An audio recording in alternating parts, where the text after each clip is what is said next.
Hey guys, welcome back to another video. Today we'll be talking about my top tips for making quick gains on strength and muscle as a beginner. So the gym can be a pretty intimidating place to step into the first time you go in, so I just kind of want to make it a bit easier to understand what should you do when starting out to get the best results. So here are my top tips. Tip number one is get a gym induction. So it sounds really basic, but there's going to be a lot of equipment there you don't know how to use. Learn how to use it. But you don't want to just kind of step up to a machine and be like, how do I use this? And then like injure yourself. Make sure you know how to use the equipment safely so you don't get injured. Right, tip number two is focus on technique. So from the start, you're going to be like doing these new exercises and you want to make sure your technique is good. When you're new, you're not really used to like the movement patterns, and it's really important that you try and get good technique from the start, because if you've got bad technique, you're just going to keep reinforcing these bad movement patterns, and that's likely going to lead to you getting injured, which we want to avoid because that will hinder your progress and it sucks being injured. So one example where I see this commonly is deadlifts. People are lifting with a really rounded back, they're just kind of focusing on getting the weight off the floor, completely neglecting technique. I've even done it myself where I've had a slight round in my lower back, and when lifting heavier weights, that poor technique has meant that I've pulled my back a couple of times, which has been pretty painful. So definitely focus on technique. My recommendation on this is use your phone to video yourself. That way you can watch yourself back, watching it slow-mo, show someone who can correct you on your technique. So definitely make use of a phone to record it. You can just prop it up against a bottle or some piece of gym equipment, ask someone to record for you. My third tip is to have someone coach you or train with a friend who knows what they're doing. This will kind of give you an idea of what a typical session should look like if you're training upper body, lower body, if you're doing like push-pull legs, or maybe a full body session. There's loads of different ways you can organize your sessions, work on different muscle groups, and also it helps to have someone who can actively watch your form and give you feedback in real time, or give you tips or suggestions that if you feel like something's not quite right, they might be able to suggest what you might be doing wrong. For me, when I started at a CrossFit gym, and I found it super useful to have coaches and just a community of people there who were used to lifting, who could give me pointers on my technique, or if something felt off, I could usually ask someone and then they'd give me their insights. So that was definitely really helpful for me when I was starting out. Tip number four is use SMART targets. So that stands for specific, measurable, achievable, realistic, and time bound. So set yourself a specific goal where you can measure and track progress. So that might be to hit a certain weight for a certain exercise, like to get up to a 60 kilo bench press, something as simple as that, but make sure it's clear.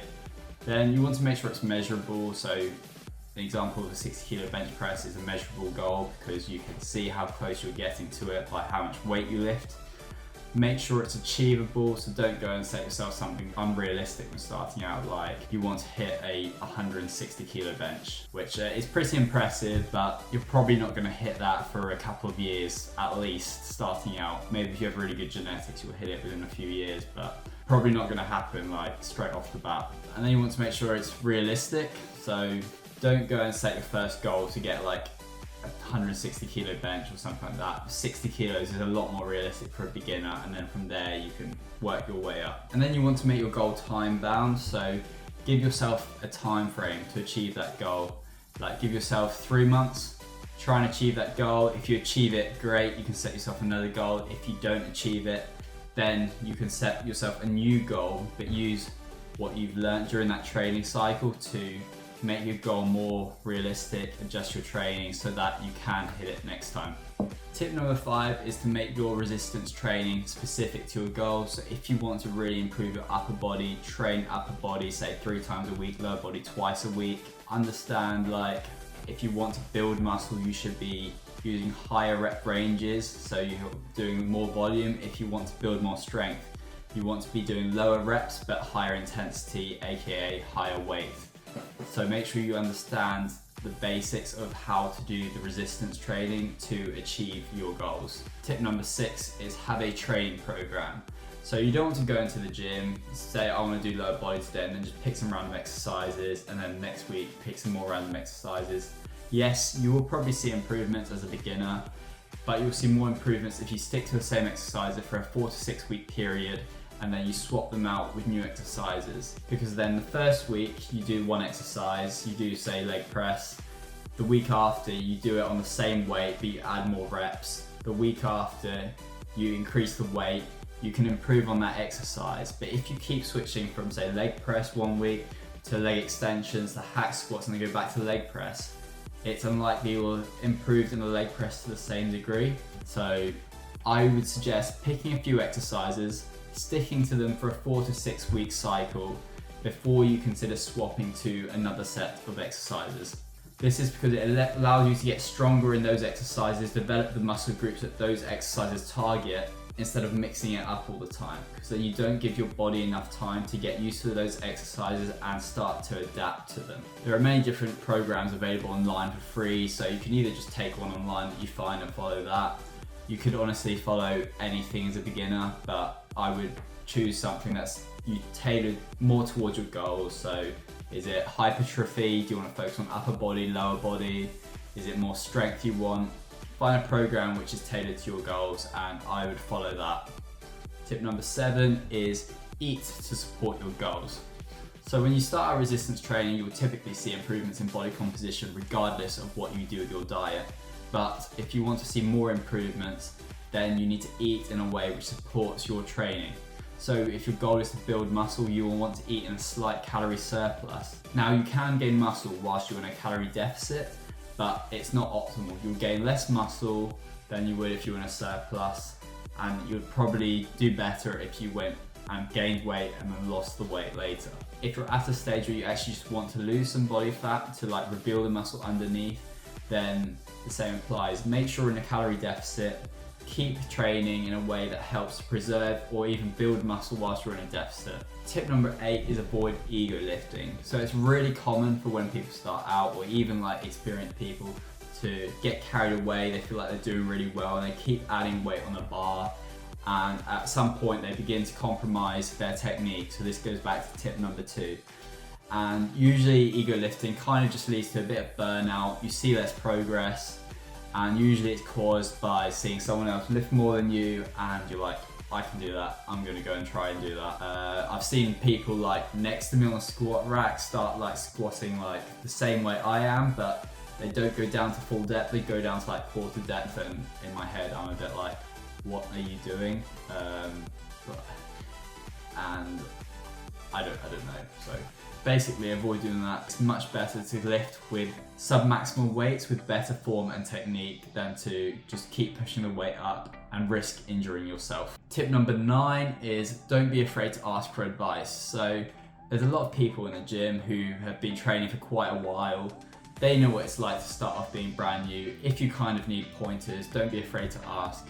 Usually when people see someone new lifting and their technique doesn't look quite right, they're actually more than willing to give advice, but they might not necessarily want to reach out and give advice because they don't want to come across as patronizing. Tip number 10 is be patient. So losing fat on a diet is a slow process, but building muscle is an even slower process. It takes a lot of time and a lot of consistency. You want to keep training regularly, and if you miss a week of training or don't eat right for 1 week, don't worry about it. Just get back on track the next week. It's all about consistency and sticking to the plan. Make sure you're eating enough protein to support muscle growth, enough calories, and keep training hard. Which brings me on to my next point. Train hard. Now, a lot of people when they start out, they just kind of lift weights, they see improvements, but they don't really realize they could be training harder. So this is because when you're new to training, you kind of lift and then you kind of get signals in your body that tell you, oh, this is painful, I need to stop now. And it takes a bit of time when you're new to lifting to get used to this and realize what your actual limits are, and your limits will improve as you get used to lifting. Now, I don't recommend training to failure all the time. In fact, I think training to about a level where you have 2 or 3 reps left in the tank is optimal, This gives sufficient fatigue to the muscles to stimulate adaptations without making your muscles dead. If you want to go to failure, I would suggest doing this on the last set of the exercise you are doing. And my final tip, number 12, I don't have enough fingers for this, is embrace the noob gains. So the noob gains are a real thing.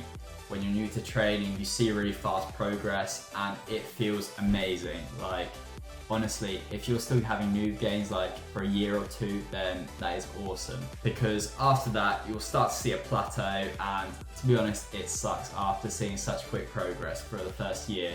So enjoy the noob gains because you only get them once. Thanks for watching, guys. If you found this video informative or enjoyed it, please give it a thumbs up. Feel free to comment below anything that you want to see in the next videos, and I will see you on the next one.